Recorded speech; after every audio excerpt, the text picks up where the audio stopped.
இப்போ நம்ம ஆட்டுக்குடல் குழம்பு எப்படி செய்கிறதுன்னு பார்க்கலாம். இது சாதம், இட்லி, தோசையோடலாம் வச்சு சாப்பிட்றதுக்கு ரொம்ப நல்லாயிருக்கும். இந்த ஆட்டுக்குடல் வந்து க்ளீனிங்க்கு மட்டும்தான் டைம் எடுக்கும். அதுக்கப்புறம் வந்து நம்ம ரொம்ப குயிக்காக பண்ணி முடிச்சிடலாம். ஃபஸ்ட்டு நம்ம க்ளீன் பண்ணிவிட்டு நம்ம ஒரு ப்ரெஷர் குக்கரில் கொஞ்சமாக தண்ணி சேர்த்து அதை அவிச்சிடலாம். ஒரு விசில் அவிச்சா போதும். ஹை ஃப்ளேமில் வச்சு ஒரு விசில் வந்ததுக்கப்புறம் நம்ம ஆஃப் பண்ணிவிட்டு நம்ம அதை சின்ன சின்ன துண்டாக நறுக்கிடலாம்.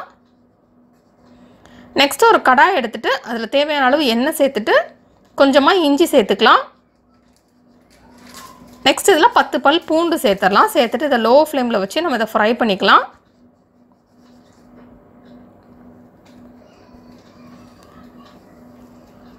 இஞ்சி பூண்டு ஃப்ரை ஆனதுக்கப்புறம் நம்ம இதில் தோல் உரிச்சு வச்சுருக்கிற சின்ன வெங்காயம் சேர்த்துடலாம்.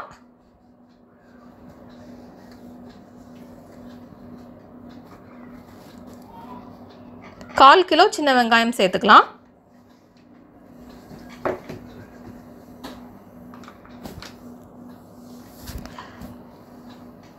இது வந்து நம்ம ப்ரௌன் கலர் ஆகிற வரைக்கும் இதை ஃப்ரை பண்ணிக்கலாம்.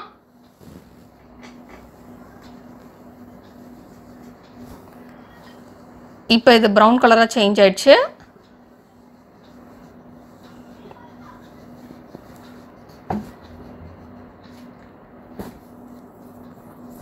இந்த மாதிரி கலர் சேஞ்ச் ஆகிற வரைக்கும் நம்ம ஃப்ரை பண்ணணும். நெக்ஸ்ட் இதில் நம்ம 1 டேபிள் ஸ்பூன் சீரகம் சேர்த்துக்கலாம். நெக்ஸ்ட் இதில் 1 டேபிள் ஸ்பூன் சோம்பு சேர்த்துடலாம். நெக்ஸ்ட் இதில் 1 டேபிள் ஸ்பூன் மிளகு சேர்த்துடலாம்.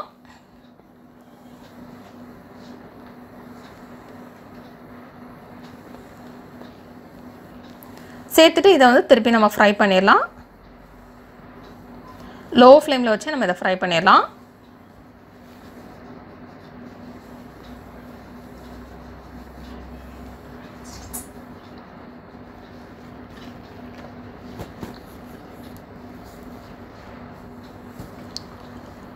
இப்போ இது ஃப்ரை ஆகட்டும். இதில் உள்ள பச்சை வாசனையெல்லாம் போகட்டும். அது வரைக்கும் நம்ம இதை ஃப்ரை பண்ணிக்கலாம்.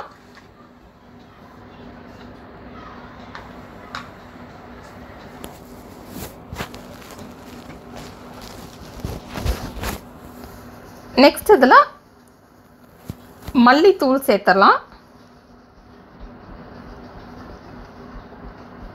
1 டேபிள் ஸ்பூன் மல்லித்தூள் சேர்த்துடலாம். நெக்ஸ்ட் இதில் வத்தல் தூள் சேர்த்துடலாம். உங்களுக்கு எவ்வளோ காரம் தேவையோ அதுக்கேற்ற மாதிரி வத்தல் தூள் சேர்த்துக்கலாம். நான் இதில் 2 டேபிள் ஸ்பூன் வத்தல் தூள் சேர்த்துருக்கேன். சேர்த்துட்டு இப்போ இதையும் மிக்ஸ் பண்ணிடலாம்.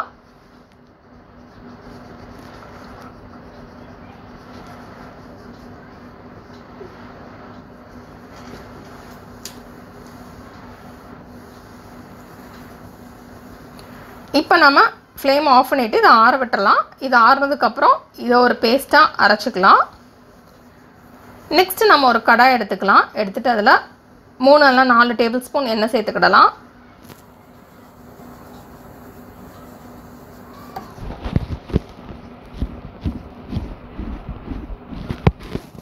இப்போ எண்ணெய் நல்லா சூடாகட்டும். நெக்ஸ்ட் இதில் 1 டீஸ்பூன் சோம்பு சேர்த்துடலாம். இப்போ சோம்பு நல்லா பொரிஞ்சிடட்டும்.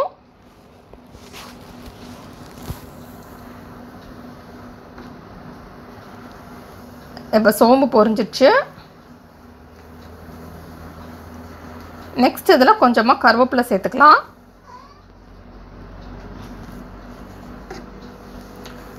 நெக்ஸ்ட் இதில் 3 பச்சை மிளகாயை நம்ம கீரி சேர்த்துக்கலாம். நெக்ஸ்ட் நம்ம 10 சின்ன வெங்காயத்தை சின்ன சின்ன துண்டாக நறுக்கி சேர்த்துக்கலாம்.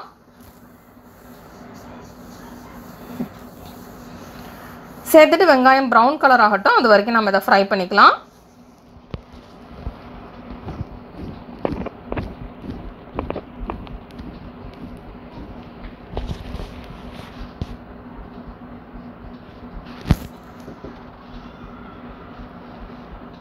இப்போ வெங்காயம் ஃப்ரை ஆயிடுச்சு.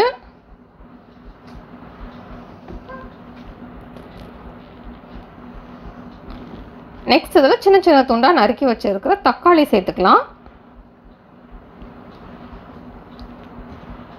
நல்ல பெரிய சைஸில் இருக்கக்கூடிய தக்காளினா 2 தக்காளி சேர்த்துக்கலாம், இல்லைனா 3 தக்காளி சேர்த்துக்கலாம்.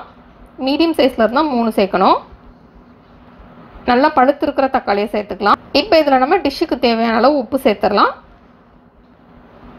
இப்போ இதை மிக்ஸ் பண்ணிவிட்டு தக்காளியில் உள்ள பச்சை வாசனையெல்லாம் போகட்டும். அது வரைக்கும் நம்ம இதை அப்பப்போ இப்படி ஃப்ரை பண்ணி விட்டுட்டே இருக்கலாம். அப்போ தான் அடி பிடிக்காமல் இருக்கும்.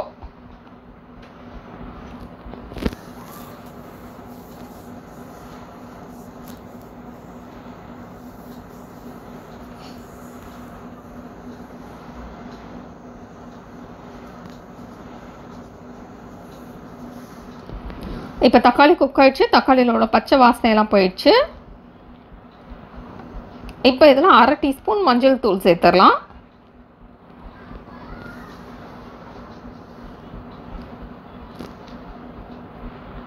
நெக்ஸ்ட் இதில் 1/4 டீஸ்பூன் சீரகத்தூள் சேர்த்துடலாம். நெக்ஸ்ட் இதில் 1/2 டீஸ்பூன் சோம்பு தூள் சேர்த்துடலாம்.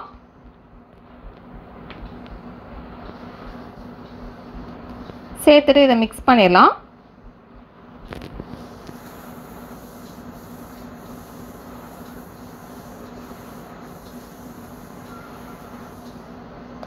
நெக்ஸ்ட் இதில் நம்ம ஃப்ரை பண்ணி வச்சுருந்தோம்ல, அதை அரைச்ச அந்த பேஸ்ட் சேர்த்துடலாம்.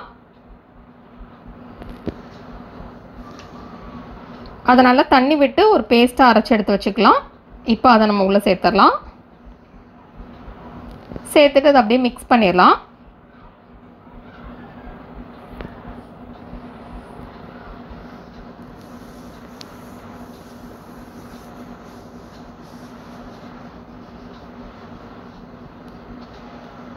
நெக்ஸ்ட் நம்ம ப்ரெஷர் குக் பண்ணி வச்சு கட் பண்ணி வச்சுருந்தோம்ல, அந்த குடல் சேர்த்துடலாம். சேர்த்துட்டு அதை நல்லா மிக்ஸ் பண்ணிடலாம்.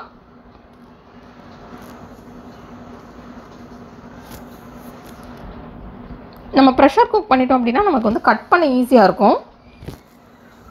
அதனால் நம்ம க்ளீன் பண்ணிவிட்டு ஹை ஃப்ளேமில் வச்சு ஒரு விசில் மட்டும் நம்ம ப்ரெஷர் குக் பண்ணிவிட்டு அதுக்கப்புறம் நம்ம கட் பண்ணிடலாம். அதை அவிச்ச தண்ணியை வந்து நம்ம தனியாக எடுத்து வச்சுக்கலாம். அதை வந்து இப்போ நம்ம ஊற்றிடலாம்.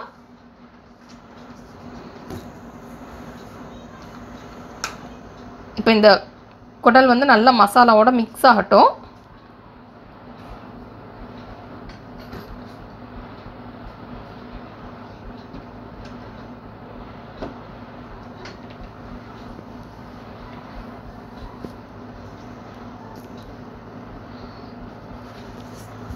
இப்போ இது மசாலாவோட மிக்ஸ் ஆயிடுச்சு.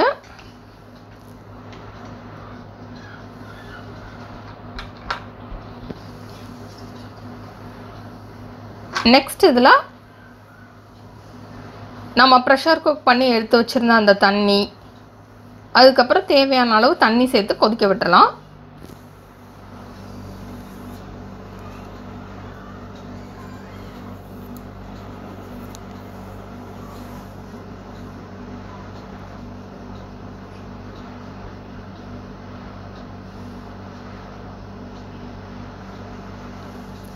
இப்போ ப்ரெஷர் குக் பண்ணி வச்சுருந்த தண்ணி சேர்த்தாச்சு.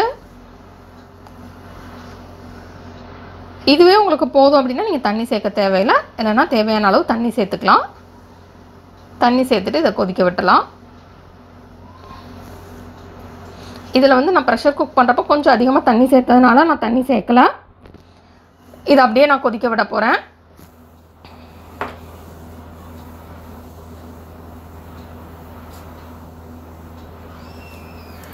இப்போ இது நல்லா கொதிச்சிருச்சு.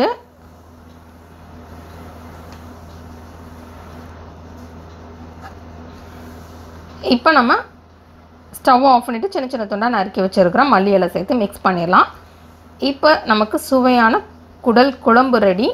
இது சாதம், இட்லி, தோசையோடலாம் வச்சு சாப்பிட்றதுக்கு ரொம்ப நல்லாயிருக்கும். இந்த ரெசிபி நீங்கள் வீட்டில் ட்ரை பண்ணி பாருங்கள். இந்த ரெசிபி உங்களுக்கு பிடிச்சிருந்தா லைக் பட்டன் கிளிக் பண்ணுங்கள். உங்கள் ஃப்ரெண்ட்ஸோட இந்த ரெசிபியை ஷேர் பண்ணுங்கள். மறக்காம இந்த சேனலுக்கு சப்ஸ்கிரைப் பண்ணிவிட்டு பக்கத்தில் இருக்கிற பெல் ஐக்கானை ப்ரெஸ் பண்ணிக்கோங்க. இந்த ரெசிபி ட்ரை பண்ணிட்டு எப்படி வந்திருக்கு அப்படின்றது கீழே உள்ள கமெண்ட்ஸ் பாக்ஸில் மறக்காமல் சொல்லுங்கள். தொடர்ந்து இந்த சேனலுடைய புதிய புதிய ரெசிபிகளுக்காக